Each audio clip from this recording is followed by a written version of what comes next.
Hey Michelle, how are you doing? I'm here. Yeah, same. Well, I, I'm here and I'm not crying. That's okay. that's This the is appropriate response. I'm here and I'm not crying. yeah, I feel ya. I feel ya. Well, for those of you listening, welcome back to Michelle and Mickey's Performance Playbook. We thought we would talk a little bit about some attributes of or what how do I phrase this? How open-minded are you? How coachable are you? What are the attributes of being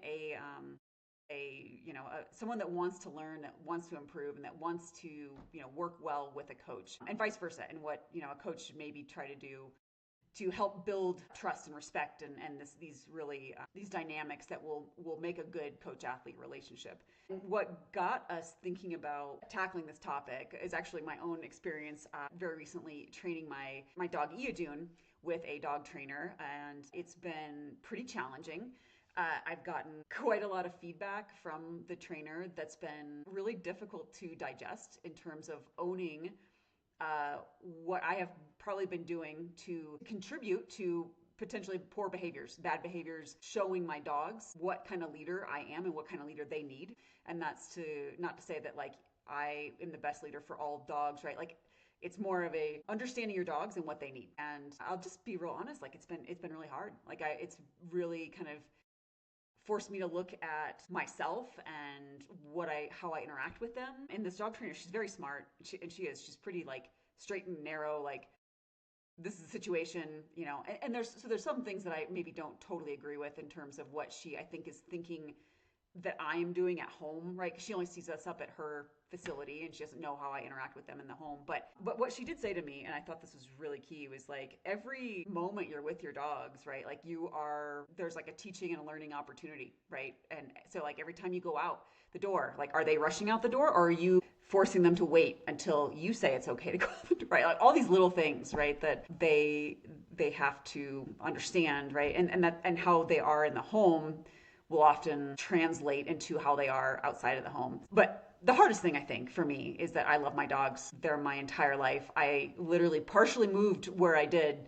to get them more access to the backcountry. So I've really tried to create my life around being a good dog mom and giving them the best life possible. And then to get that feedback that like, well, you maybe weren't strong enough. You didn't set the boundaries you needed to set. You allowed too much without them having to earn it first, right? For example, I'll just use the off leash example, right? Like I worked with my dogs over the years, not just the ones I have now, but my dogs that have since passed on off leash and like recall. But was it ever 100%? No, right? And I only would take them certain places where I felt very confident that we weren't going to run into other dogs and other people, and the wildlife would be at a comfortable level. Although whenever you go in the back country, there's always wildlife.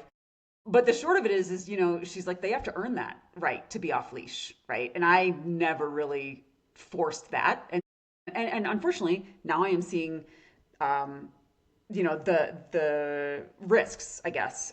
For example, I think I mentioned this to you, but I don't think I mentioned it on the podcast, which is Christmas Day. We always go for a big hike, and my two biggest fears for my dogs in the backcountry are hunters and mountain lions. And I am 99% sure that Braggy treed a young mountain lion. It could have been a bobcat, but it looked not like a bobcat.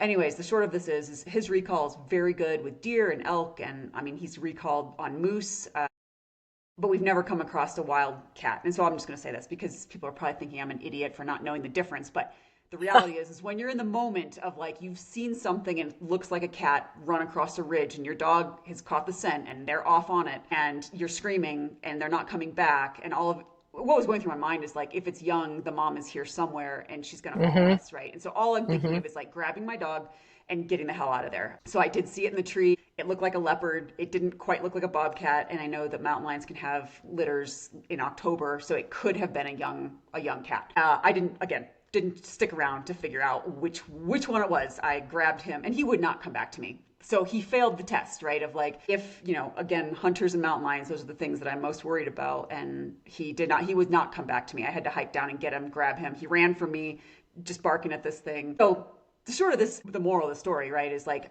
I was trusting of my dogs, but I never required him to prove to me that he could do what I was asking of him. And yeah, when it came test time, like he failed. So I have to reevaluate, what how I'm leading them, and that feedback's been really, really hard. So I will say I've always thought I was a coachable person, but when you start getting feedback that's really has just made me question, like, I don't know how I'm showing up for them. Like I started to internalize it, like maybe I'm a bad dog mom, right? And in some respects, like, yeah, maybe I have failed them, right? In terms of getting them really socialized and getting them really good on recall. So yeah, I feel like I'm a coachable person, but when it's push comes to shove, I'm like, ooh, really? Like, I think overall, I am dedicated to getting them, 100% safe, right? I can trust them to be off leash. And so I'm again, like open to this feedback that I need to change my behaviors around them so that they can have the best life possible. So anyways, that's a long introduction and a long story. And really what we're going to be talking about is athletes and how coachable are athletes, but I think it's very real. It's a real example of like how I've thought about this very recently in like, Hmm. how open am I to this feedback? Yeah, like that part. And that is like probably the number one thing that determines an athlete's degree of, like, we'll call it coachability, is their openness and reception to feedback that isn't necessarily like glowing and positive, right? Like it's easy to receive feedback that's like, well, for most people it's easy. Now, interestingly, some people have a hard time receiving like positive Yeah. feedback, which I find interesting. Like most humans though, like love being praised and like love getting positive feedback, and you tell them they're doing something good, and they're likely to continue to do that good thing because we like that feedback so much. The negative feedback, or the feedback that's meant to help us grow, can be way harder to accept as being like real, or and it's an ego thing, right? That is hard, that makes it hard for us to accept, because it's like we want to think of ourselves as like, I'm a good dog mom, or like I'm a good athlete, or I'm a good mom, or I'm a good whatever, right? And so then when you hear negative feedback on that, it challenges like our identity or who we think we are as people, as athletes, like, and that's where like the defenses can come up.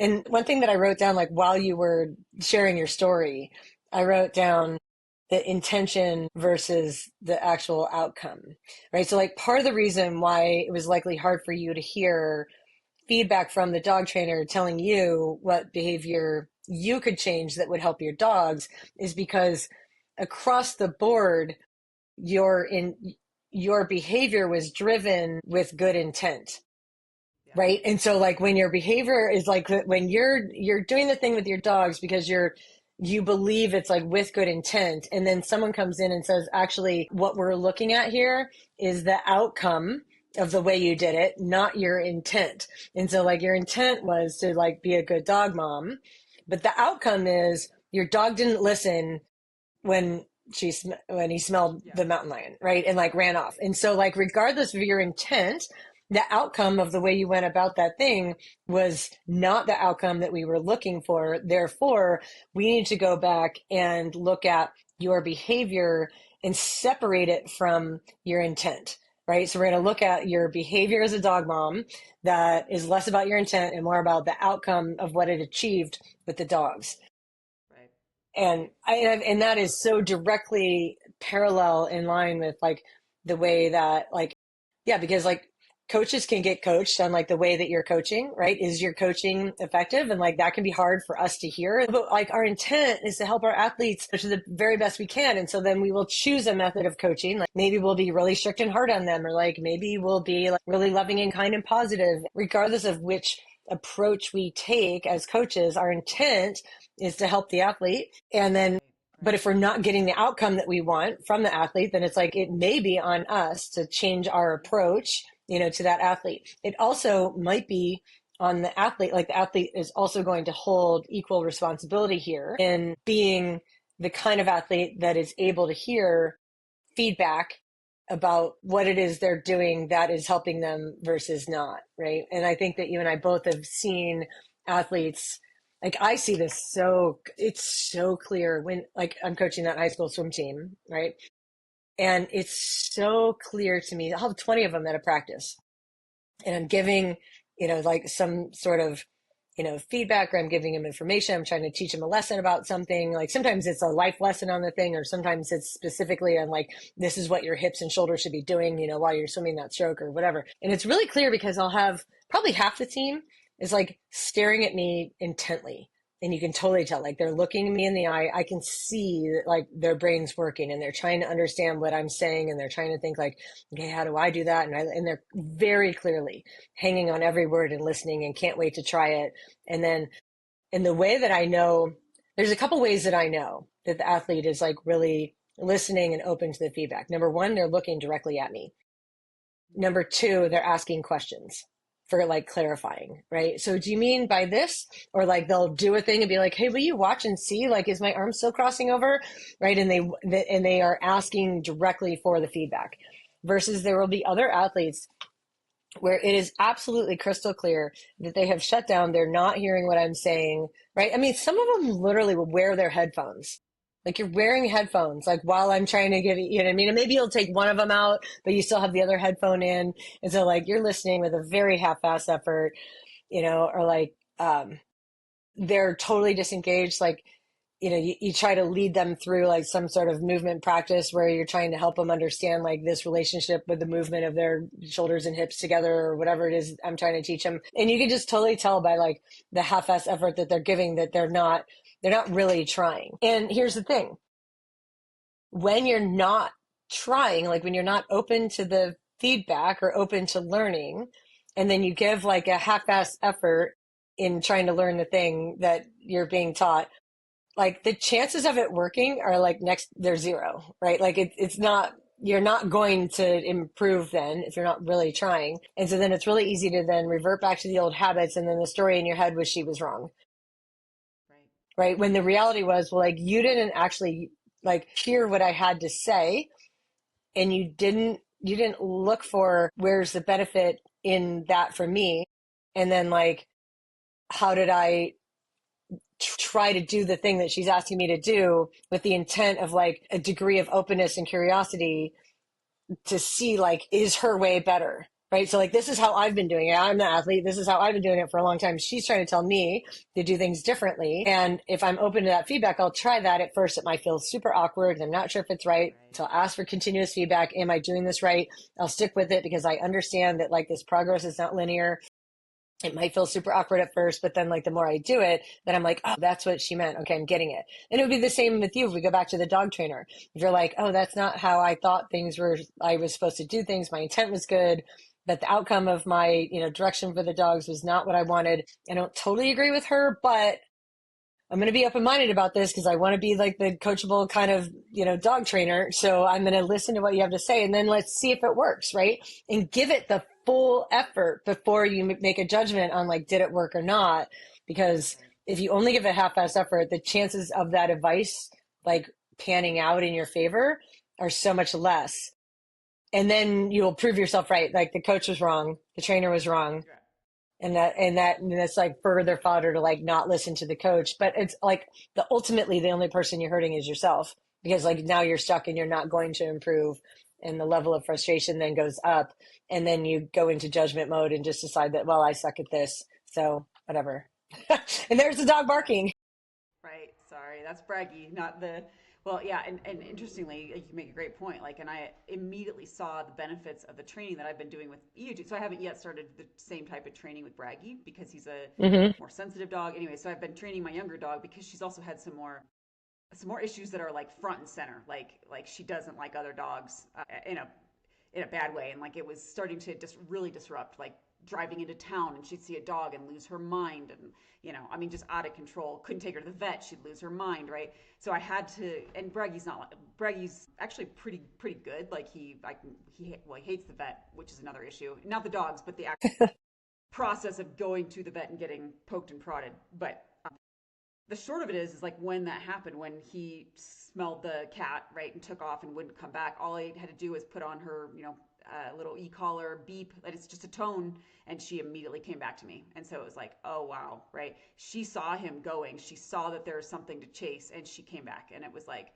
okay, right? Like this has been a real struggle, a lot of uncertainties, and like coming around to new ideas of like how to train your dog, right? But if this is the result and she is safe and I'm safe, right, then that's worth it. And so it's like, because a lot of these situations, it's like I'm afraid, I'm worried about hunters in the backcountry because I'm afraid he's going to get shot, right? Like it's literally like kind of a life and death situation. If his recall isn't good and he runs up to somebody with a gun and is barking aggressively, even though I don't think he would bite, they don't know that. And so, yeah, Hunter got a gun and he'll get shot. So I have to have a better recall for him. And so exactly that, right? Like it was a painful process, a lot of internally like questioning, like myself and like my abilities and like what I'm doing for them. When I'm like, okay, yeah, she came immediately back and stayed with me, and it was like, oh, okay, yeah, that's good, that's good training. So with athletes, it's like, and this was only a couple months, right, of like doing this dog training, hard time, like driving up there, a lot of time spent with athletes, right? Sometimes it can take a year, right, to adjust to a different style of training with a different, for a lot of, I'll use one of my athletes, right, or many of my athletes that have come on board. That's with pace, and I'm like, we're not using pace, we're using heart rate for running, and we're going to use heart rate and power on the bike, and they're kind of equally weighed on the bike, but heart rate really until we get to what I say is we start to use pace when they know their heart rate's really really well, like like it's in they can go out with a heart rate monitor and they will be able to run easy, right? And that takes, for some athletes it can take years. Some athletes actually they can never do it because they cannot open their minds to the benefits of heart rate training.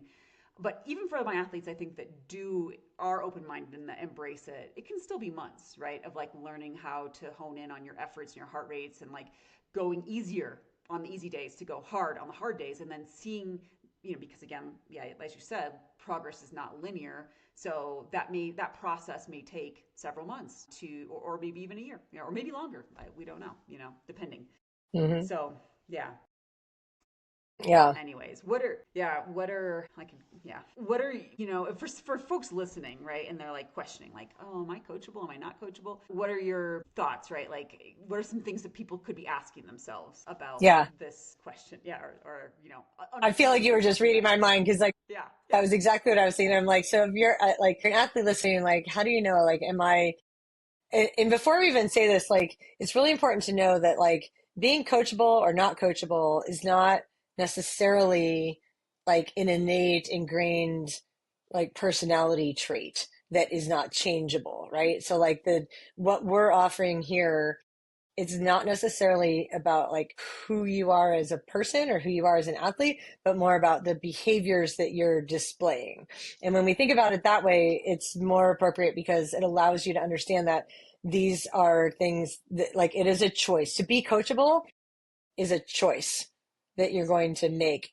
And to not, but I also think this, to not be coachable, like, while it is a choice, I think it's a way more of like a subconscious choice. Like, it's something that you've never really considered before. So like, even as we go through like some examples of behaviors that depict somebody who is coachable and somebody who is currently not coachable, it's more a matter of like, I would suggest that the people who are not coachable maybe never looked at this the way that we're about to describe it. And so therefore, like, it's subconscious behaviors. But as soon as it's brought to light, like, if you want to be a coachable athlete, then here's some things that you can do. So I have a whole list and we could just sort of like go through them without actually reading the list. But the first thing is, I do think this is the most important thing, is that a coachable athlete will listen to feedback with an open mind.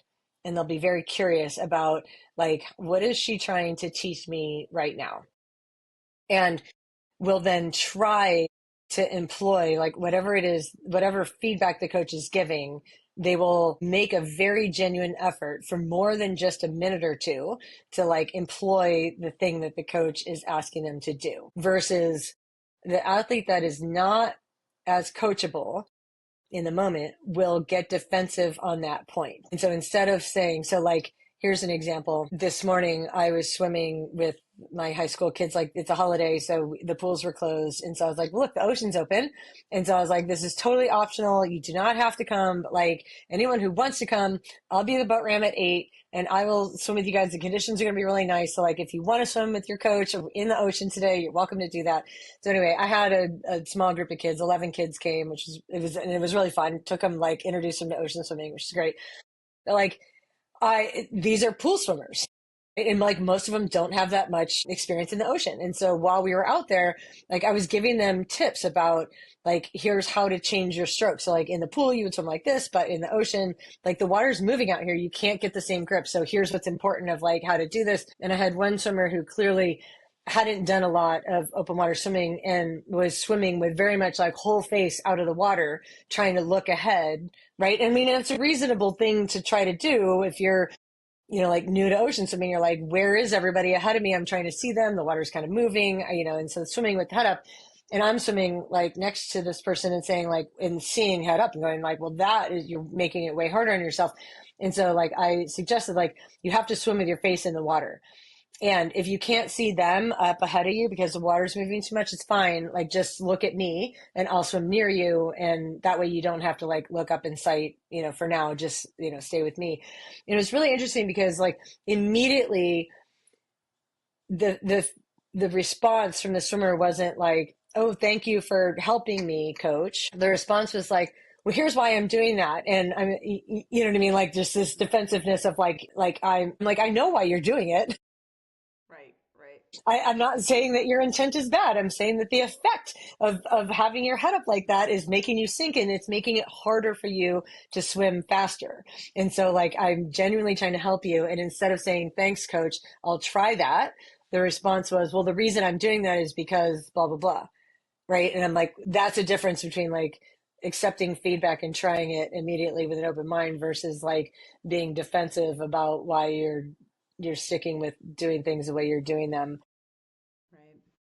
Yeah, Anyway, I um, absolutely the agree. the coachable athlete will ask questions, right? Like, and I think even in order to ask a question, you have to be paying attention and really trying to internalize what a coach is saying to you, right? So like as a coach says something, if you don't totally understand how you would apply that in your own situation, then asking clarifying questions. So is this what you mean? Do I have that right? Like trying to make sure that like you're understanding what the coach is asking you to do versus I would say the athlete that is less coachable will have the question maybe in their head, but they will just silently guess on whether or not they have it right. Hmm. Or like they'll try maybe to do what the coach is asking them to do, but they won't ask any follow-up questions to clarify, like, am I actually doing what you were asking me to do, like in the way that is most effective or, the way you're asking me to do it. They'll just kind of be silent about that. Some of that, I wonder if it's like the degree of self-confidence that the athlete has, right? Like, so like the athlete that's asking for feedback, like, do I have that right? I'm trying to clarify that I want to get it right because the answer to that might be no, you don't have it right yet. And so even in asking the question, like, do I have that right? You have to be prepared for the answer to maybe be no, you don't have it right yet. And an athlete with like more fragile self-esteem or a fragile sense of like self-confidence might not be able to hear the answer to their question, like, no, you don't have it right yet. And so because that answer would be so uncomfortable to hear, they won't ask the question, like, do I have it right yet? And if you won't ask the question, then the chances of you just like reverting to old habits or doing things the way you were always doing them before are really high. And then, your ability to improve from there is Hmm. less, Hmm. right? Does that Yeah. spark any like example in your head? Well, I will say, so I'm a very, like, I do think that this affects introverts more so than extroverts because just they're uncomfortable. Like, I would identify as very introverted. And so I think at some points in my life, I was uncomfortable. I was just uncomfortable speaking, right? But I was very focused, aware. Like, I wasn't off like dilly Mm-hmm. dallying and picking the flowers and looking at, but right. But I also was maybe not someone that was going to ask a lot of questions. That actually got me in trouble during my PhD because my advisors thought that I was arrogant, because I wasn't comfortable asking Mm-hmm. the questions. I was more of a figured out myself type of researcher. I still kind of am, although I've learned that sometimes efficiency and being really effective is more important than like figuring out for yourself. So if I have questions, I am way more interested in learning immediately how to do it better than I was probably as a younger researcher, an athlete. I will say the same as an athlete. I think when I first started in triathlon, I don't know if I was pretty comfortable asking questions, I guess. And with the online, like I've never done coaching in person, I don't think. Well, other than like camps, right? Like I mean, But with triathlon, it was kind of like, okay, well, swimming, right? Like I didn't grow up swimming. I swam in a river. I wasn't doing team sports. I did join a master's swim, and I did ask a lot of questions then. So I'm trying to remember, like, when did I ask questions and when Mm-hmm. did I not? No, I was very like, how's my stroke now, and what if I do it this way? And like, because swimming's very technique based, and even, I think I mentioned I was in the least fast lane for a long time, and towards the end of my swimming career, I moved up like one lane. Our masters was like legit good. And I was swimming on like, I could swim hundreds all day on a like 140. So it wasn't like I was a slow swimmer, right? Like Mm-hmm. I was okay, but yeah, we had like pure swimmers, not even just like triathlete swimmers.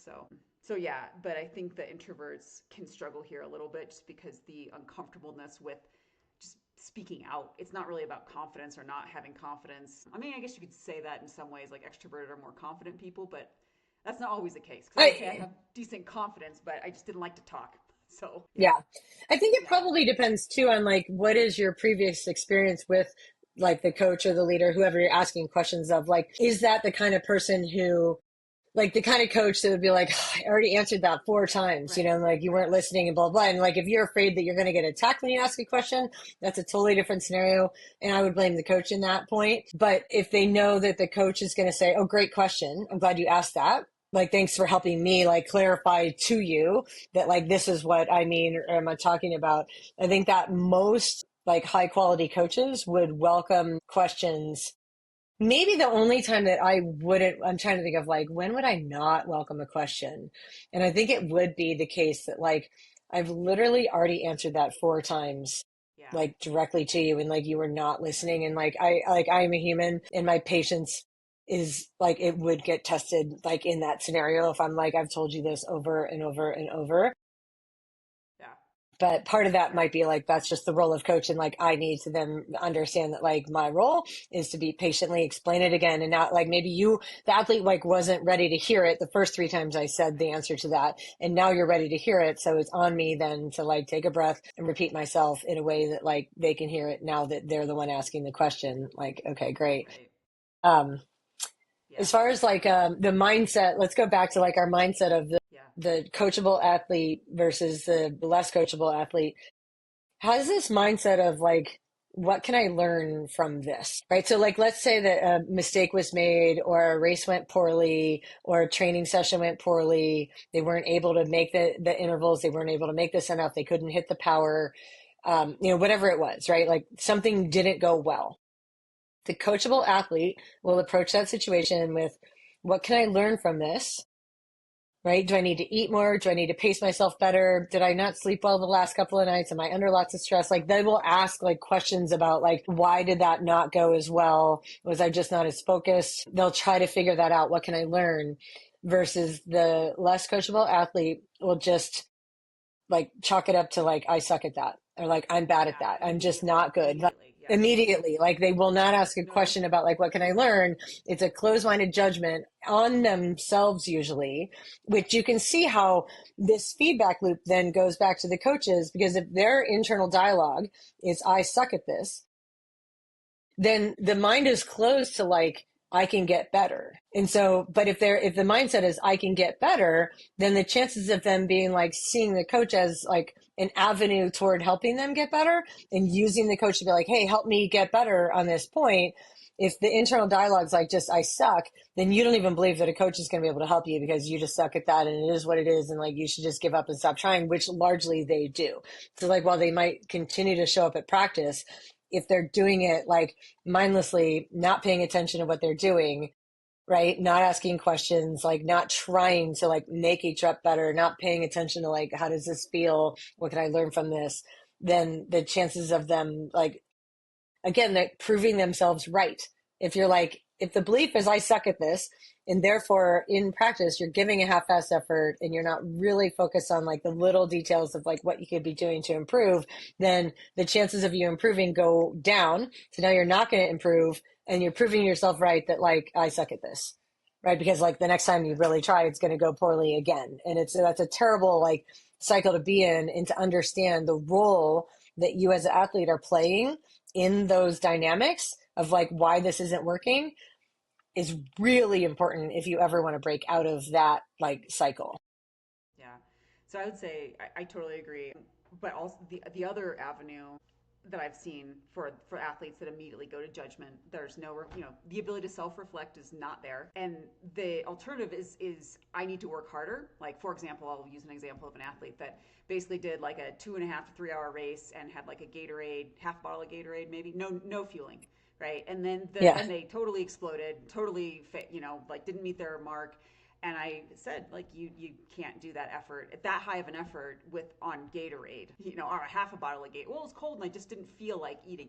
Well, but their approach then was like, I need to do more run hard running, like hill repeats and stairs, and I need to do more interval running, and I need to do speed work, and I'm like, you can do all that all day, and you're still going to have the same result, because if you don't solve the fueling, like, or you have to become very metabolically efficient, and then but then you're only going to be limited to a zone 2 effort, right? If you're going to try to do this on pure fat burning, right?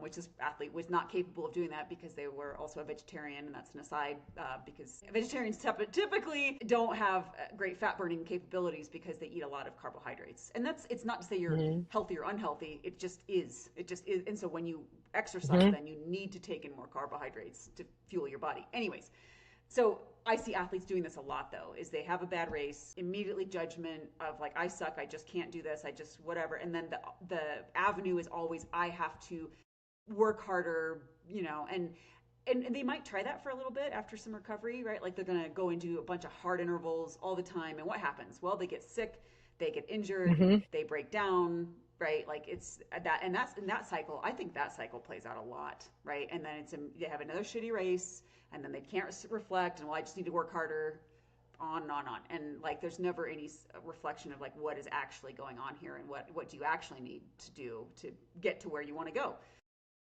So Mm-hmm. that And that, I that mean, to that loops me, right back into the yeah, open to never, feedback, right? So yeah, like, right, if you're trying to tell, like, it's about, what if it was about fueling, and then being open to that feedback, because like the athlete's belief is like, I'm not fit enough. When like the reality is I'm not giving my body the fuel that it needs to do the work that I'm asking it to do, then, if you're not open to that feedback, then you can't hear that. And again, like, yeah, right, not coachable. And then not, yeah, you're not going to improve. That actually leads right into the next point that I wrote down, was along the lines of the athlete, when something isn't going well, or even when it is going well. I feel like this could go either way. Like, they're willing to take responsibility for like their part in the thing, right? And like that's what the dog trainer was trying to do with you, right? Like help right, you take right, responsibility for like the role that you've played, regardless of your intent, right? But like the actions that you were taking weren't like leading to the results that you wanted. And so like the coachable athlete then will take responsibility and will say like, and I have athletes that do this really well. I have a couple athletes that I think of, and I'm like, and I know it's like, you are going to succeed, because what will happen is like, had a crappy run, right? Like had a key run. It was a crappy run. And they'll say, this was definitely not my best. My heart rate was higher, and it was way harder than it should have been. I know why. I haven't been taking care of myself lately. I had a couple of late nights, and I know how to get myself back on track. So like, totally aware that like my choices and behavior in staying up late the last couple of nights, and it was a choice that I made. It was my spouse's birthday, or pick the thing, whatever, right? It was a holiday, and like I chose to go to that party, and therefore my run on Sunday morning was way uglier than it needed to be. I know how to fix it. It's fine. And like from that, you're like, great, right? Like my job there is to be like, yep, keep going. You're on the right track. Go to bed early tonight, do the thing. Versus like another athlete who is less willing to see the pattern and take personal responsibility in that case would be like that run went terribly, and it's just because I suck, or because my fitness isn't high enough, or because I'm just not good at this, or you gave me a run that was too hard, coach. It's your fault, right? Like they'll look right, for somebody else to blame, instead of being like, what was my role? What role did I play, or my choices, before this play into all of that? yeah. Yeah, absolutely. Training partners get a lot of, well, so and so was running poorly, and that's not to say I actually encourage my athletes. I prefer them to work to train with someone that's a little bit underneath their abilities because most people are overtraining. They could benefit Hmm. by slowing down, but a lot of times it's like, well, I didn't get this in because I was waiting for somebody and they never called and they blah blah blah, like whatever, right? And the stories, and I'm like, well, no, you didn't get it in because you chose to not get it in, like that ownership, like you know, and I understand things happen, right? Like your training buddy who you were planning on meeting didn't show, but that doesn't mean you can't do the workout. Like I don't know, right? What's you're an adult here, so yeah. But the offset, like offloading to some, like it's a lack of ownership. It's a lack of yeah. I have a lot of respect for one of my athletes. We've had some discussions. A lot of people are doing dry January, right? And we've had discussions about his drinking and like how it affects him. And he's, a master's athlete, right? So it does affect him more than it did when he was in his 20s. Hmm. And when he has a bad ride, it's like, well, I know why, because I had 2 beers after golf, and then I did have a nightcap with, my partner, and yeah, I stayed up too late, drank too much, Hmm. and my legs felt like crap. I felt like crap. I had a headache. Like, but it was worth it because I enjoyed the beer. Okay, fine. Like, own it. There you go. Yep. Like, Hmm. that's all you have to do. Recognize Hmm. it and move forward. Hmm. So yeah, Yeah, totally. choices and own it.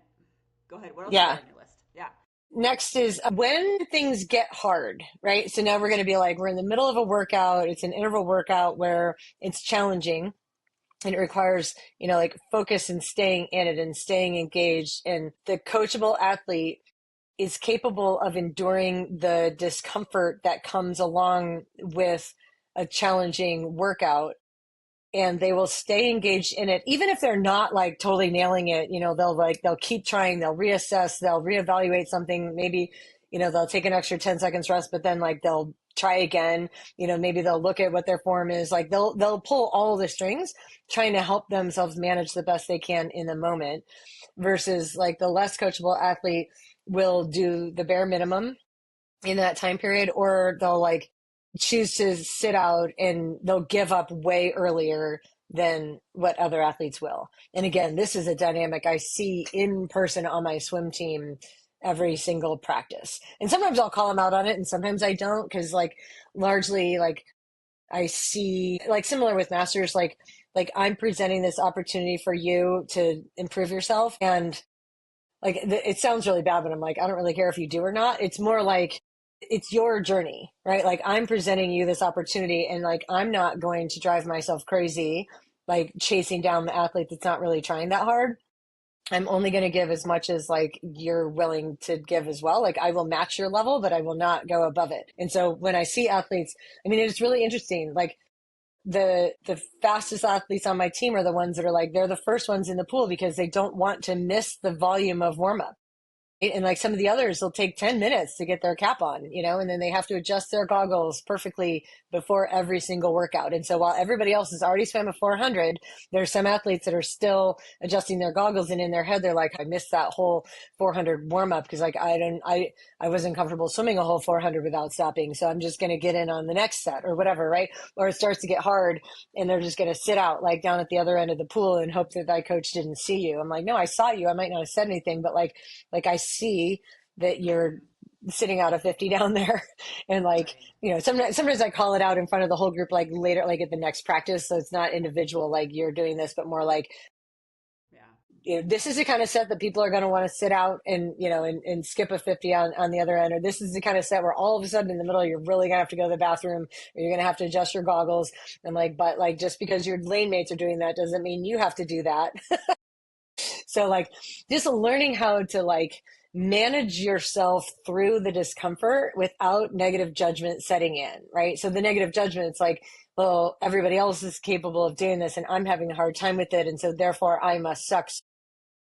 Instead of deciding that I'm going to just keep plugging away and trying, with the understanding that if I keep acting in these ways, eventually I'm going to get faster. Like I understand that this takes time to develop, and I'm dedicated to putting that time in and being uncomfortable and doing the uncomfortable thing because I believe the results are coming for me later, versus like some will just do the bare minimum in the moment, maybe not even thinking about how, like, the total, like those people that skip out wherever they can, wherever they think they can get away with it, they skip out. If we added up the total volume of training that they miss, like over the course of 3 months, like that's significant, Yeah. you know? Yeah. So yeah, I think staying in it and continuing to push when things are hard versus skimping and doing the bare minimum just to check a box Yeah. is a difference.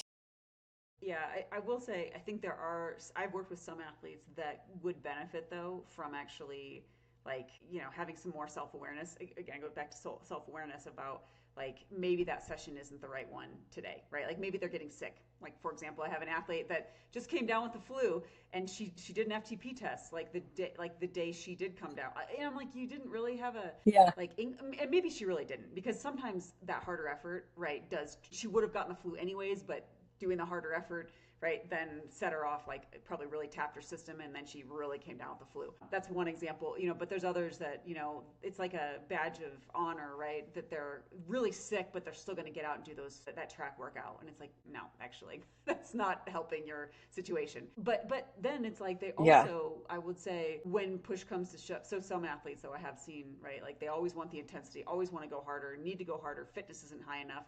But when the stakes are really high, a lot of times they'll crack, right? Like they back off, and this is what I hear from their, mental game in races. It's like, yeah, well, I kind of gave up because I wasn't able to hold the paces I want, so they back it off. And I've seen that in some workouts too, right? Like, it was too much. And I think this is where, I'll take ownership as a coach. It's like, it's really hard sometimes to coach these athletes, because I will say, like, if you're going to do, let's say a set of 400s on the track, right, or whatever, I will usually say, like, I would like you to do whatever, 8 to 12, right? And I want you to cut it when you can't hold these paces anymore. But so you don't need, because I can't be there on the track, right, giving you your rest intervals and seeing how your form looks. And so I think there's this idea that, well, it just wasn't in me today, so therefore I backed it down.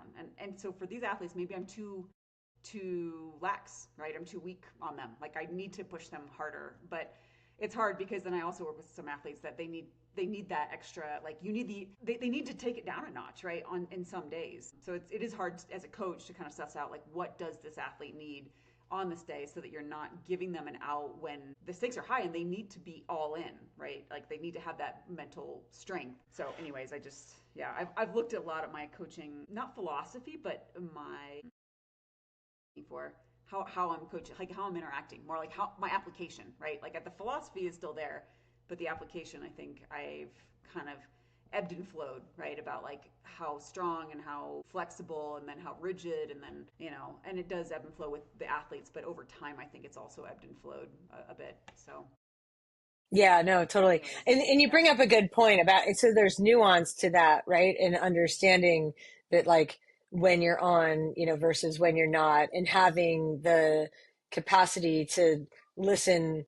I mean, I just wrote a Substack about that last week, about your, like your intuition and listening to the intuition, and that sometimes it's uncomfortable, meaning that, like, if you believe I'm the kind of athlete that never gives up on a set, like I'm the kind of athlete that will push through the discomfort, and you have been your whole life, like, and that is who you are, you're likely a pretty successful athlete if that's how you normally define yourself. And there are times where, when we're listening to our intuition, like, it will be uncomfortable because the intuition is saying, skip that FTP test today. Don't do those last 4 intervals today. Like, today it's not right. And having, like, the level of emotional maturity and self-awareness that is required to understand the difference of, like, when am I giving up because I'm being wimpy versus when am I giving up because it's truly not the right thing for me to do to push through on this set today, right? And, like, understanding the difference between that. I mean, the athlete that gets that is the most coachable athlete. Like, they're so, like, that athlete is absolutely set up for success at some point. Like, if it's this year or next year or in 5 years, if you can tell the difference between, like, this is giving up and being weak, and this is throwing in the towel because it's smart, and you know the difference there, yeah, like, right, winning, yeah, you're right? Because that is tricky at times. And I think that it's probably something that is developed with really smart mentors helping you understand the difference, right? Like, right, right. Because if you have a hard ass coach, I had an athlete. I was doing like I do like some how do you call it, like mindset work like on Zoom calls with athletes as well. And I had an athlete that was saying like she had one of her coaches. She said he doesn't believe in being sick. Like so, this athlete was like sick. And then trying to like figure out how do I like perform literally. And so I'm like, and here's the thing, like I don't know the degree to which that's true, right? Like I didn't hear it from that coach. Like I didn't, but like at least here's the thing, her perception is that this coach doesn't believe in sickness and doesn't believe that like being sick is a valid reason to skip practice. Like maybe that coach has had previous experience with athletes that have said that they're sick when they weren't sick because they just didn't want to go to practice. Is like they, whatever. And so then he just makes a blanket assumption that like everybody being you say that you're sick, but that's just an excuse and that's just you being weak. I don't know if that's to the degree to which that's his actual belief, but regardless, it was what the athlete interpreted. So however the coach like communicated that point, the athlete's takeaway was, I need to train through illness to make my coach happy because my coach said that like this is the thing.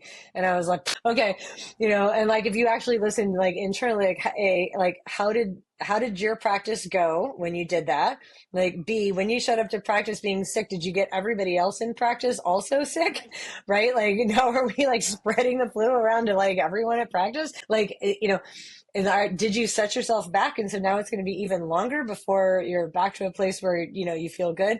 And there's a degree of maturity that goes along with that, like It's true. on both the coach and the athlete's, Yeah, part. yeah, absolutely. And it's developed, and it's not like you can just know how to approach that dynamic. Like when you start coaching someone new, right? Like you don't always know like how this is going to go, so you Yeah. have to do some feeling out of that. So yeah, Yeah. I feel like I've done a decent job of that, of like trying to decide like which athletes are the ones that like I need a hot poker to like get them going. Right. And like genuinely, like I'm there to like push them harder and show them that like, or help them show themselves that you're stronger than you think. Right. Like you can do more than you think you can. You give up as soon as it gets uncomfortable. You're like, oh, that was too hard. I can't do that anymore. So like those are the athletes. It's like, yeah, we have to actually really push them and encourage them to be uncomfortable and let them know it's okay. There's other athletes though that, and you can just tell by watching them train over time that like they're always going, like if you give them 8 to 12 reps, they always do 12, right? If you give them like, like 7 to 7:20 pace and they always go 6:59 to 7:01, right? Like they're always right there, right? That like those are the kind of athletes that probably the role of the coach is going to be to put a leash on them, and pull them back in and prevent them from hurting themselves. And so it's like, understand that's our job then to understand which athlete is this, do I need to put a leash on this one or do I need to get my hot poker out? Right. right, It's right, like one right. of the two. Yeah, yeah, um, totally. Yeah, yeah. What else? so, What else? What other? this is fun. So, Yeah. the coachable athlete genuinely enjoys learning, Yeah. right? And Yeah. like is curious and like wants to know more, or like help me understand, like, and it's not to say that if you don't enjoy learning that you won't be a successful athlete, right? Like I don't think that it necessarily goes the opposite Mm-hmm. way, Mm-hmm. but the difference would be this: the coachable athlete who is likely to improve really enjoys learning, enjoys feeling things out, enjoys seeing, trying different things and like looking for the outcome of that, and learning new information.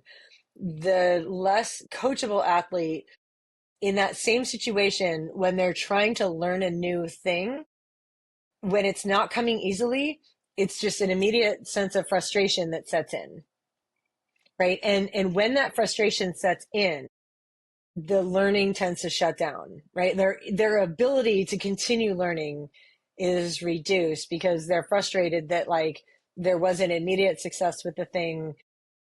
So therefore, I don't know, again, it might just come back to like there's something wrong with me and I suck at this, and then therefore the progress is going to be muted because they're not open-minded enough to stay with the learning process. Mm-hmm. Mm-hmm. Yeah. Yeah. So yeah, I the definitely agree. Yeah. if you're an athlete that gets frustrated really easily, like you tried a new thing and you're immediately frustrated. And the other thing that I would ascribe that to, people don't get this, but like I have seen the patterns. People who breathe well, people who breathe low and slow, they're using their diaphragm, they're breathing in and out their nose. And the reason that I say that I connect breathing well with being able to tolerate discomfort is that like not breathing well, like breathing short and shallow, breathing through your nose, not using your diaphragm when you breathe, just puts us in like a nervous system state where we're way more on edge, right? And so anything is likely, like we're likely to react instead of respond, like when we're in that state. When we're presented with a challenge, we're way more likely to just get frustrated with it right off the bat versus like the ability to really take stock in the learning process and like help me understand requires a nervous system state of like relaxed awareness. And that like the breath is the thing that connects those, like Mm-hmm. it connects into that state. So it's not necessarily that like, I don't know how to say this, but like the breathing is just the thing that puts you in the state that puts you, that allows you to learn versus get frustrated. And so if you're looking at a common trait of someone who gets frustrated as they're trying to learn, likely that person is not breathing well. I agree. Yeah. And it's like, you know, like look for that to show up and you'll be like, oh, like I'll see it. And that leads into the final point that I have about as far as the traits of a coachable athlete versus someone who's not as coachable is that the coachable athlete will be more patient and more consistent, more likely to stick with the process versus the less coachable athlete will look for the quick fix. If something's not working immediately, like Yeah. not willing to stay with it, like gonna judge either themselves or the process or the coach who's giving them the advice. But they're like, if it didn't work immediately. But again, if you take that back to like what mental and physical state is that athlete in, if they're not breathing well, then they're way more likely to find themselves looking for the quick fix or like just being anxious about it or giving up too early or deciding that didn't work. I completely agree. And I've also, for athletes that I haven't had too many of these in the last couple of years, but that when they would interview, right, they'd be interested in coaching and it's like, oh, how many, have you worked with a coach before? And I do have a lot of athletes that come to me that have never worked with a coach before, which is great. They're kind of brought on board through word of mouth, and that's awesome. I've always said that like athletes that go through a lot of coaches, like every year, right? They're trying something new. Like that's kind of an orange flag. It's not a red flag that I wouldn't take them, but that's the type of athlete that I think is also looking for quick fixes, not willing to really commit to the process, not willing to look internally at what their problems are and how they're contributing to their lack of progress, and they heavily weigh on the coach to provide a solution and an equation, right, that's going to work immediately or nearly immediately, and if the coach doesn't provide that, then they're done and they find a new coach. And that's, yeah, orange flag for me in terms of taking on an athlete. Yeah. Yeah. I, I have one observation, one thing that I thought I might add to the list, which it probably is encompassed in several of your topics you've already talked about, but I think there's like an ability to balance their, how do I say this? Like, I'm trying to think, like they balance of a lot of things, like balancing the data with how they feel. They can balance their emotional, like their real compassion, right, with their life, right? Like they can weigh these things fairly, like they're a very balanced, I don't know how to say it, but like they're a balanced athlete. They don't get tied up in any one session. They can kind of see like, okay, that I've had a couple of bad sessions, like can do the reflection of like, why are they not going well? They can, but they can keep it in perspective, right? Maybe that's it. It's like they have perspective on Mm. where they want to go and what they need to do, or maybe they're looking to learn what they want to do, but they can have some, they may have really big goals, but they don't stress over them all the time, right? Like I will commonly field questions from athletes of like, can I do XYZ by this time, right? And I'm like, well, we have to see. Like I'm not a mind reader. I don't have a crystal ball, right, to say like Mm-hmm. what you're capable of. But can you commit to the process? Can you commit to staying healthy and not sleeping well and Mm-hmm. doing all the things, right? And then maybe, yeah, if that might be a stretch, but we'll see how it goes. But athletes, I think that are coachable and that stick to the process well and that end up meeting their goals, like are the ones that can balance things, and I don't mean like literally balancing and like on a like an equilibrium, but it's like they're going to balance how they feel with the data. They're going to balance what their goals are with what their time availability is, or what with their family commitments, right? They have that perspective of, this is really important to me, but I have these other things, and so I'm not going to get tight. Like they might have a bad workout, and then they just let it go. Like okay, yeah, we're done. We're like short memory, right? Like, what was the phrase? Like, they have a memory of like a goldfish. What was that? That's a great. Did you watch? Oh gosh, what's the name of the show? I'm just so bad with shows. Ted Lasso. Ted Ted Lasso. Yes. Lasso. The Yeah. yes, I love that the show. memory. Yeah, I love it. I love Ted Lasso. But memory of a goldfish, right? Like, you just have to let it Hmm. go and move on to the next thing, and try to be better, right? Try to understand why maybe it's just a bad session, right? Like, it just didn't go well for any myriad of reasons, and you just let it go and you move on to the Hmm. next one. So I Hmm. think there's that, and I don't know how to phrase it. Like, they're a balance. They have perspective. They're interested in learning, they're interested in data, but they are not going to get tied up in it, right? And they can keep the long view. They're not going to get down from a few. They're also not going to get super excited when things go well, right? They're not emotionally attached to their performances on any given day or any race, right? Like, they're a well-rounded person, and athletics is Hmm. something that they do, right? But it's not like they need it to feed some ego. And you mentioned ego. I know you mentioned ego, but there's also like the ego that's like, it's not that we're saying they're overconfident, because a lot of times ego is actually driving the negative. Like, a strong ego can also be the one that's constantly telling them, I suck, I can't do this. Like, that's very centric. It's egocentric, and it doesn't mean that they are overly confident. They have these, Hmm. oh, I can do anything. It's actually it could be the opposite. It could be one or the other, but it's that self centralized Hmm. idea, that they cannot unravel from, essentially. But yeah, that's the only I thing think I what you're really talking about want to is say. like Yeah. if you if your if your performance is connected to your self-worth, Right. then that is a real problem, right? It's a real Like problem. that Yeah. is, it's a real problem because then like you're only like good enough if you perform well. If you're only good enough if you went faster than last time, you're only good enough if you actually win. And like that's a really fragile place to be because the like winning that game is never actually going to happen. Yeah. So when you can Right. separate out like your performance, like I'm an Ironman athlete and I love doing Ironman. I'm also like a wife and a mom and a teacher, and I'm really good at like these other things, and I have these other things in my life, and I do this on the side. I might also be really good at doing this thing. I'm a good person outside of that thing. And Right. like if anyone who can't like separate out their worth as a person from their performance in any, like your performance at Right. your job, your performance as a mom, your performance on the athletic field, your performance in the water, like you have to be able to separate out those things in order to, and when you do that, it actually frees you up Right. to enter that coachable mindset of like approaching with an open mind, because like it takes away the fear of failure because you can go try the thing and be open-minded about it. It might not work at first, and like if it doesn't and it fails, it doesn't mean you are a failure. It meant that like that approach didn't work, but it was not like a Right. black mark against like who you are as a person or your self-worth. Yeah, so like separating those two things out is like a really important part.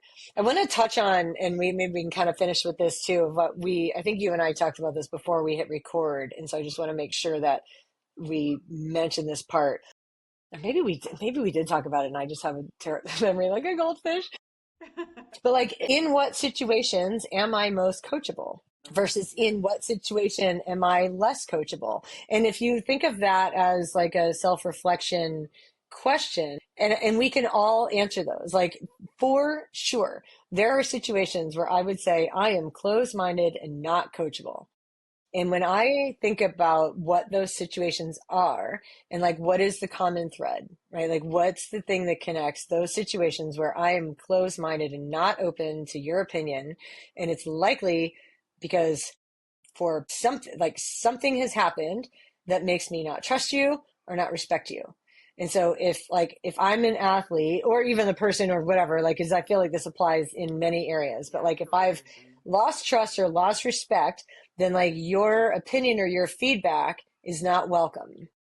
Versus like if I trust and respect someone, I'm wide open. My brain and my heart are wide open to hearing what they have to say. And so I feel like as coaches, that's really important for us to know and understand, because like if we want athletes to be able to hear us, then it is our job as coaches to first establish trust, establish a degree of respect, mutual respect, right? Like I respect you as an athlete, you respect me as a coach. Great. I'm on your team. You know for sure that like I am on your side. Like I want the best for you. And so I would never intentionally give you advice that'll steer you wrong, right? I might be wrong at times in like as we tried this approach, but at least you know that my intent was good in that. And as soon as we realize that this approach doesn't work for you, then again, because I'm on your side, we will take a different approach. We'll look to try something different.